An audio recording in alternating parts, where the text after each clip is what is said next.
Confirm, Kath, galing sila sa hotel.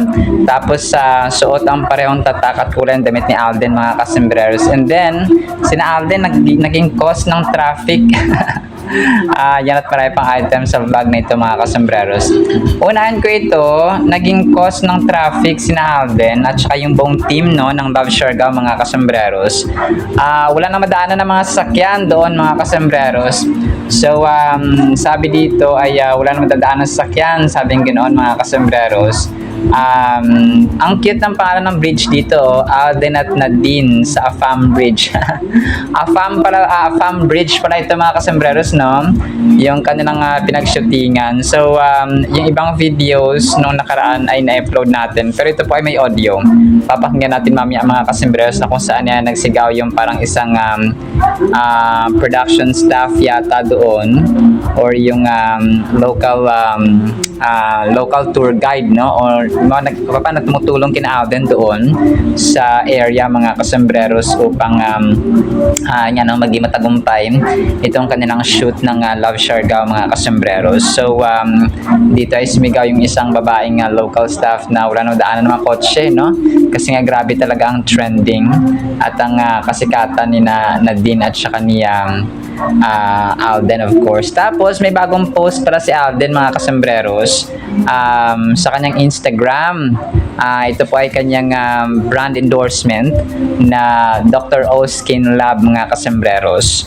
So, dito ay may audio ito si Alden, mamaya papakinggan natin. Sabi niya dito sa kanyang caption, 3 hours ago. Pero of course, late ko na po ito na edit, mga kasembreros. Sabi ni Alden Richard sa kanyang caption, whole day date. Tara. So, may date daw siya, mga kasembreros. Come with me through my day while I keep my skin protected from acne with Dr. O Hypochlorous Spray powered by hypochlorous acid. This skin rescue spray helps fight acne causing bacteria to stay, or so I stay, fresh, calm, and acne safe all day. So hashtag Dr. O Skincare, mga kasi. So ito po ay bagong post ni Alden. So pero siguro matagal na itong sinot nila na video, of course, ni Alden with Dr. O Skin Lab, mga kasembreros. So dito una ay parang kakagising lang kunwari ni Alden, mga kasembreros.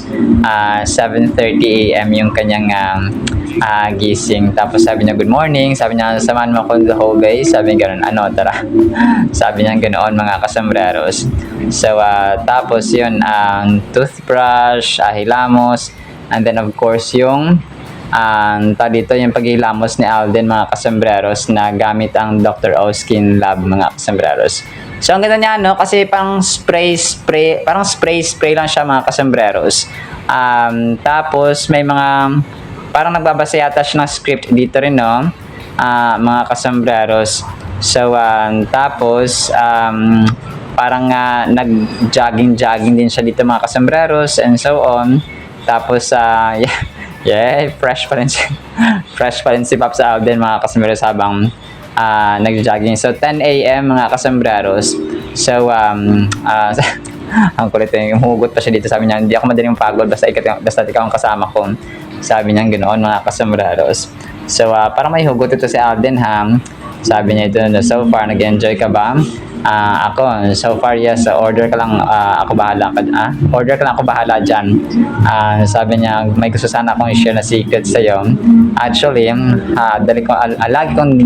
lagi kong dalang baon to. So, yun. Tapos, sinabi niya dito yung benefits, mga kasembreros, ng Dr. O Skin Labs spray hypochlorous, mga kasembreros. So, yun. Tapos, sabi niya dito, kahit saan tayo pumunta, ready ako para sa'yo. So, hypochlorous spray. Ikaw, gusto mo rin? Sabi niya ganoon, mga kasembreros. Tapos, spray siya, mga kasembreros, Napaka-loyal din ng Dr. O Skin Lab, mga kasembreros, kay Alden. Kasi, of course, alam natin na medyo matagal na rin tong Dr. O kaya Alden pero nanatili pa rin siyang loyal mga kasembreros kaya Pops Alden. Tapos 15 hours ago pinost ito ng A-Team community ni Alden. Sabi nito, Siargao absolutely breath away or took our breath away. It truly was the most magical backdrop for a story this special. Okay, parang pumunta yata sila doon sa Siargao, no, yung ibang A-Team community members ni Alden. 139 reactions, tapos picture ni Alden dito na naka dirty white or beach clothes, parang damit ano siya, beach dress mga kasembreros, no. Si Alden yung dirty white nga niya na damit, no. Tapos si Kath naman spotted daw sa isang grocery market mga kasembreros, no. So ito po ay sa Landers. This was posted by Paul Bryan 16 hours ago mga kasembreros. Naka-white siya grabe daming reactions. So 361 reactions mga kasembreros, within 16 hours mga kasembreros na pinost ni Paul Bryan ito. So dito ay alam ko matagal na ito na post mga kasembreros or ginawa ni Kath nung nagkaroon siya yata ng shoot sa Landers, pero hindi ko lang din sure kung bago ito, pero malalaman din natin yan. So dito si Kath ay naka-white siya na parang long sleeve mga kasembreros, no. Tapos nasa fruits area, no, si Kath mga kasembreros. Tapos yung isa naka-mask siya, tapos yung dalawang pictures naman ay walang mask mga kasembreros. So yun, ang ganda ng itong suot ni Kath, yung ano siya, yung balot na balot siya mga kasembreros, long sleeve na white. Si Phenomenal Box Office Cinema Queen. Pero yun, inisip ko talaga na ito ay matagal na po mga kasembreros, no. Tapos si Alden naman, may bagong post pala yung Frutas, no, kahapon mga kasembreros sa kanilang Facebook page. So iba rin to, no, 22 hours ago mga kasembreros na pinost nila. So beat the summer heat the natural way with Frutas. Frutas is 100% pure, raw and fresh coconut juice, real fruits, real fresh, real Pinoy. That's Frutas for real. So ito yung kanilang tagline parati, no. Tapos picture of course ni Alden na may hawak-hawak na frutas. So coconut juice naman or coconut yung flavor niya mga kasembreros. Tapos major item tayo, spotted pala si Kath, no, sa isang hotel. Ang sinabi dito na hotel kasi is Luxent Hotel. Tapos ito po ay parang pumunta sina James Reid dito at saka si Kath. Parang sa shoot yata ng ng Someone Someday mga kasembreros ito. And then kasi di ba recently ay si James at saka si Daniel Padilla ay merong tawag dito, meron silang parang event na pinuntahan sa isang event mga kasembreros. So dito ay nagulat talaga ako dito sa suot ni Kath, no. Alam natin itong damit na ito mga kasembreros ay mamahalin nito Abercrombie, no, something like that mga kasembreros. Ang tatak ng tao dito ng damit na ito mga kasembreros.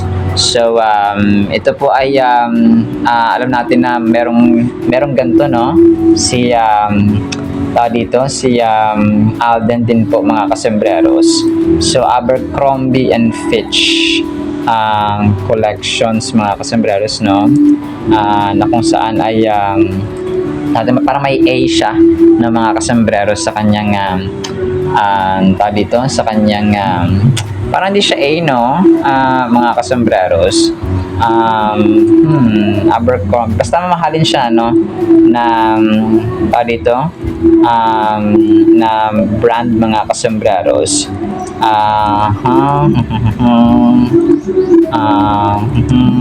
So yun po, no. So nagulat ako dito na bakit kaya, no, na parang sinuot ulit ni Kath ito. Kasi alam ko dati sinuot na ito sa sa tawag dito sa may nung pumunta siya sa Dennis Kitchen ba yun sa Pampanga, ang sabi ng isang dati, mga kasambreros, no, hinanap ko yung yung pangalan ng brand mismo na ito, na kung ano yung brand, kasi nakita ko rin to sa ibang artista kasi mamahalin nga ito na brand. Hinanap ko yung kung anong brand ito, kung anong brand nito, mga kasombrero. So may letter A siya, tapos yun nga, parang may red na may kulay red siya, mga kasembreros. Tapos parang yun, parang may heart or parang may sa dulo, no, parang sa taas niya may heart na something like that, parang A at saka heart yung kanyang mga kasembreros, yung kanyang logo, na mamahalin ito, mga kasembreros, of course, no.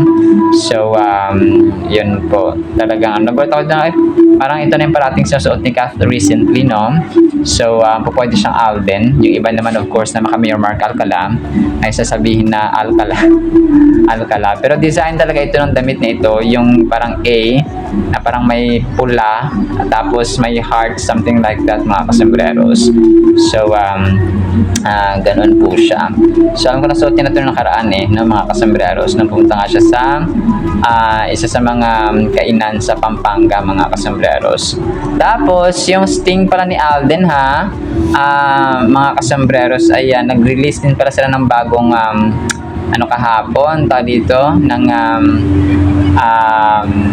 video, mga kasembreros. So yung kasama nga si Maris Racal, no, doon sa kanilang sting na mabilis lang to 6-second video, mga kasembreros. So may energy giving B vitamins, mga kasembreros. So usually, or parang karamihan dito ay si Maris lang yung voice over, mga kasembreros. So si Alden parang wala siya, no, or hindi siya voice over. Tapos sabi sa caption dito ng sting, get set sting, tuloy-tuloy ang hataw sa work at hataw sa life araw-araw. So yun, tapos ang sting, parang mukha lang ni dito yung nakalagay.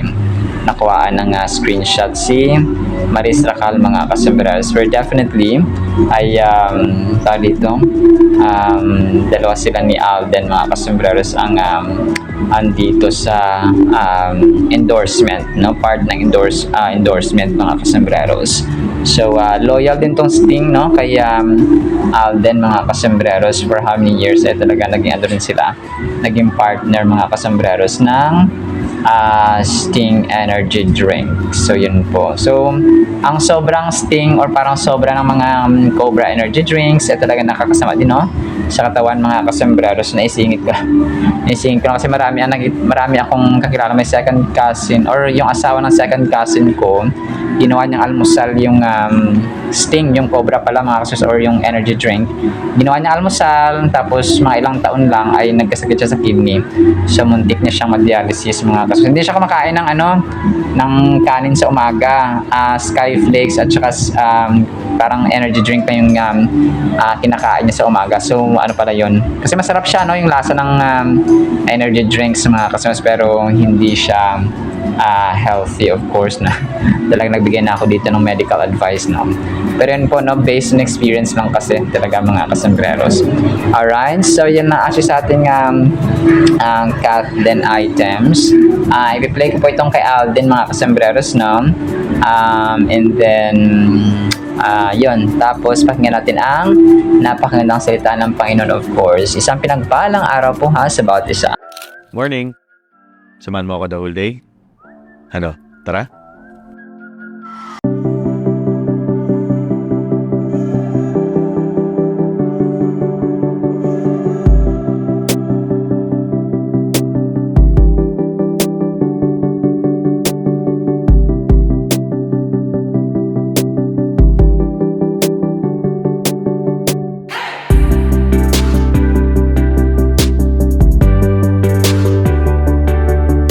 Done with work.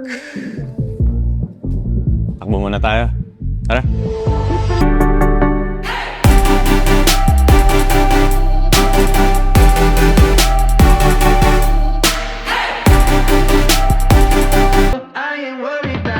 Hindi ako madaling mapagod. Lalo pag ikaw ang kasama ko.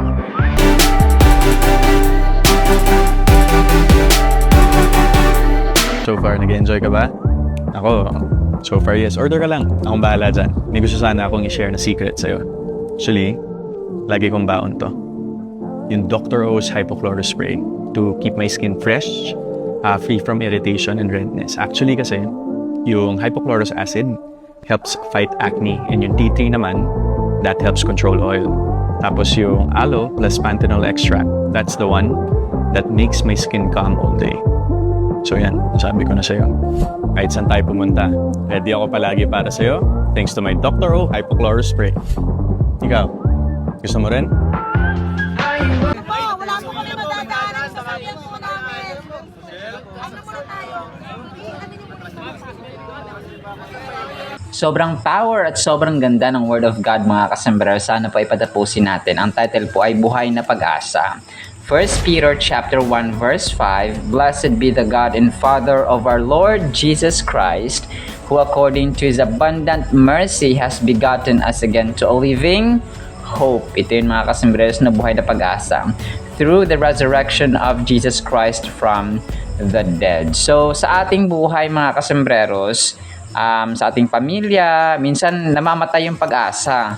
Yung yung ilaw, yung liwanag na sana ay makakaahon tayo, or shall we say may pag-asa pa na nag-aantay sa atin, no? Yung mga times na parang nada-down tayo na sobra ng parang ano ba, may pag-asa pa ba, makakaahon pa ba kami, meron pa bang liwanag at saka good news kami matatanggap, no?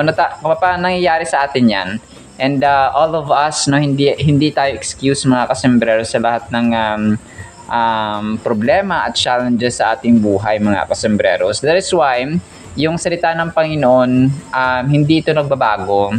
Ako pa yung verse na binasa mo ngayon, pag binasa mo siya after 10 years, ay ganoon pa rin mga kasembreros ang kahulugan at ang gusto ay parating sa atin ng Diyos mga kasembreros. May mga iba't ibang revelations lang sometimes when you read a story of the Old Testament, pero sa New Testament kasi talagang direct, no? Direkta na sa atin mga kasembreros yung salita ng Panginoon through His disciples or His apostles mga kasembreros, of course, no, from the Lord Jesus Christ Himself. So talagang ito po ay kasi ang Holy Bible all in one na ito mga kasembreros no, it talks about the entirety of the human condition, yung puso natin, status natin, kung anong dapat gawin, love story of God, of course mga kasembreros, and humanity, the great love of God through humanity, and then yung how rebellious, how hopeful should we be mga kasembreros sa pamagitan ni Lord Jesus Christ, because He is our living hope na buhay na pag-asa mga kasembreros.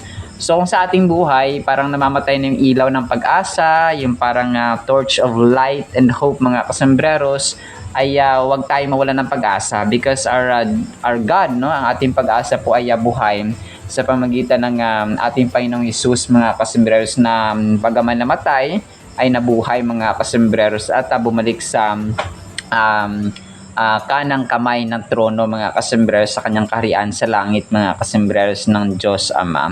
So grabe, no, kasi hindi lang actually pag-asa ang gustong parating dito ni Pedro, ni Apostle Peter mga kasembreros, no. Meron siya dito sinabi na abundant mercy, no, ng ating Diyos Ama mga kasembreros, God our Father, no, na sa pamagitan ni Lord Jesus Christ ay nagkaroon ng abundant mercy, yung sobra-sobra, mapasagana sa awa mga kasembreros, has forgotten us again to a living hope through the resurrection of Jesus Christ from the dead. So imagine nyo, no, kung hindi nabuhay si Lord Jesus Christ sa libingan mga kasembreros, palagay nyo may pag-asa pa ba tayo? May pag-asa pa ba ang humanity, ang entire mankind mga kasembreros, na makapasok sa heaven, magkaroon ng reconciliation sa Diyos Ama? So wala, no? As in wala. That is why kung meron man dapat mag-glorify, kung meron man dapat na pasalamatan always and forever, ay si Lord Jesus Christ din mga kasembreros, na ipinakita ng Diyos Ama sa pamagitan ng kanyang anak, no, pagpapadala at pagbibigay sa kanyang kaisa-isa at katangi-tangi na pinakamamahal na anak mga kasama sa si Lord Jesus Christ, by letting Him dying on the cross mga kasembreros. So grabe no, kasi kung wala nang pag-ibig, no, wala nang yung great love mga kasembreros, ay wala na talagang wala na tayong pag-asa, no, wala na tayo sa mundong ito mga kasus, because our God, kung pa ang tao, ano na no, dapat nang husgahan, dapat nang ipadala sa naglalagablab na apoy mga kasembreros, but the God the Father chose instead to show us love, His great love mga kasembreros. This powerful verse reflects the transformative nature of God's mercy and grace in our lives. It reveals that through His immense love and compassion, we are given a fresh start, a new beginning, a rebirth into a life filled with hope and promise. So yun, yung mga promises pa ng Panginoon na talagang tutuparin at tinutupad yung mga kasembreros. Sumunod lamang tayo sa Kanya at manalig mga kasembreros, no? Kasi doon nagsisimula yung faith, yung pananampalataya natin, and we work out that salvation mga kasembreros by the grace of God through His Son Jesus Christ, ay doon kumapa na-activate, no mga kasembreros. Parang yung isang sasakyan, di ba? Hindi siya magkakaroon ng hindi siya aandar kung walang gasolina, walang krudo, and so on mga kasus. So, ganun din po ang ating pananampalataya and yung ating buhay in general. Na kung wala ang pananampalataya, ay patay ang lahat ng ating ginagawa. At ang ating gawa, kung walang pananampalataya, ang pananampalataya walang gawa, ay patay din po, no, vice versa. The reference of Jesus' resurrection signifies the ultimate victory over sin and death, showcasing God's power to bring life out of death and despair. Through this verse, we are reminded that no matter our past or struggles, God's mercy is always available to bring about a profound change sa ating buhay. So, nasa atin din kasi yung yung desisyon. Following Jesus Christ is a choice. Believing Jesus Christ is a choice. Loving God is a choice. So, may free will kasi tayo, meron tayong papakusang loob na binigay sa atin mga kasembres. May freedom tayo. So, the question is, how do we use our freedom? How do we use our free choice, our free will? No? Ginagamit ba natin ito sa ating mga sarili lamang na mga kagustuhan, kahit na mali, no? Kahit na hindi tama mga kasembreros, no? At parati nating isipin na hindi lahat na nakakatawa at hindi lahat ng nakita natin na akala natin nakakatawa at nakakatuwa at tama ay tama na rin sa harapan ng Panginoon. That is why we have moral standards. So natutuwa tayo, pero tama ba ito when it comes to moral measurements or measurement ng salita ng Panginoon ng Diyos, ng Panginoon mga kaso sa Holy Bible? So tama ba ito? So, we have to weigh down, no? Kailangan timbangin natin mga kasembreros. Kasi, kunwari, may mga bata ngayon na parang nanggagaya na yung mga vloggers na kahit mali yung kanilang ginagawa. Tapos, yung mga bata ngayon sumusunod na. Parang ginagaya rin yung mga ganong mga vloggers. So, nakakatuwa, no? Sa mga tao. Pero, hindi ibig sabihin nun, ay nakakatuwa din siya sa harapan ng Diyos mga kasembreros. So, ganun po siya. We have to weigh down mga kasus, timbangin natin kung tama ba ito sa harapan ng tao, sa harapan ng Diyos mga kasembreros. Unang-una, consider how Jesus' resurrection brings profound implications to being born again into a living hope. How does this concept of new birth encourage us to have faith in the midst of difficulties and uncertainties? Reflect on the idea that our hope is not stagnant or lifeless, but dynamic and vibrant thanks to the power of God's mercy. So, ang ating pag-asa ay hindi po lalamya-lamya. Hindi po siya inactive, kundi active and forever and ever mga kasembreros.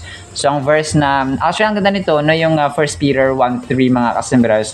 Sobrang ganda nito na verse na para siyang nagiging ilaw. Ilaw talaga ng pag-asa mga kasembreros, especially sa oras na tayo po nahihirapan, sa oras na may mga duda tayo sa buhay. Kaya ko pa ba? Kaya pa ba ni ganito? Kaya ko pa ba ni ganito? Kaya ba natin gawin to? Kaya ba natin ma-accomplish, no? Sa atin maaaring imposible, pero sa Diyos walang imposible, no? Everything is possible kung maniniwala tayo mga kasembreros sa Panginoon. That is why faith, na believing in the Lord Jesus Christ, is a fuel. Kung pa yun yung pinaka-importanting character na dapat natin taglayin. Kasi without faith, it is impossible to please God mga kasembreros. in Hebrews. So, ganoon po siya. Kung tayo pa nahihirapan, that's another reason mga customers. Actually, great reason, no? Right reason para tayo po ay mas lalong manalig at manampalataya sa Diyos because we cannot do it on our own mga kasumbrero. So sa mga lessons na dapat nating tandaan dito ay dapat yung pag-asa natin ay hanapin natin kay Lord Jesus Christ. May mga bagay na sometimes parang ang hirap na parang ayoko nang lumaban, ayoko nang magtrabaho, ayoko nang gawin to, ayoko nang gawin to. Pero let's go back to our God mga kasambreros. Let's go back to the promises, the grace mga kasambreros, yung compassion ng Panginoon, yung mercy ng Diyos mga kasambreros na ibinuhos niya at binubuhos niya sa mga taong nananalig sa Kanya mga kasambreros. Furthermore, expressing our gratitude through words or thanksgiving and acts of kindness can also help foster heart of thankfulness. We acknowledge the blessings we have received and spread positivity and gratitude to others by verbalizing our appreciation to God and those around us. A grateful heart is a humble heart that acknowledges God's goodness and expresses thankfulness in all circumstances. So sa lahat ng pagkakataon, sa lahat ng situations natin, mga kasama, gawin nating habit, kailangang addict tayo sa pasasalamat. Huwag tayo maging addict sa kung anumang mabisyo, kundi maging addict tayo sa Diyos at maging addict tayo sa pasasalamat sa Kanya. Ako, kunwari, konti pa lang yung views na aking vlog. Pasalamat talaga ako sa Panginoon na mag-comment ng salamat Lord Jesus sa 600 views, sa 200 views, sa 1,000 views, and so on mga kasambreros. So, talagang pinapractice ko yun kasi porke maliit o malaki, porke maliit hindi mo pasalamatan sa Diyos. So, pasalamatan natin sa Diyos mga kasambreros, maliit man o malaki ang blessings, of course, mga kasambreros. So, sa final thought natin, 1 Peter 1 verse 3 is that tool for your soul, a living hope in Christ that can transform your life. Let this assurance drive you closer to God, just as you would lean into a reliable solution at work or deepen connections in your family. Share this hope with those who still searching, just as you'd share a valuable tip with a colleague. So yun siya, yung decision ay nasa atin mga kasambreros. So maniniwala ba tayo? Hindi. But kung ako sa inyo, kung haharap naman lang tayo sa problema na wala ang Diyos, haharap na lang tayo na may Diyos kasi mas panatag tayo at mas secure at mas punong-puno at saka mas hindi namamatay mga kasambreros ang ating pag-asa kung aasa tayo at manalig kay Lord Jesus Christ. Alright? Salamat sa ating Word of God, ha? Po, pagpalaan po tayo ng pag-ibig, pananampalataya, pag-asa sa pamagitan ni Lord Jesus Christ mga kasambreros. And everyone said amen and amen. See you sa next segment mga kasambreros, and paalam po.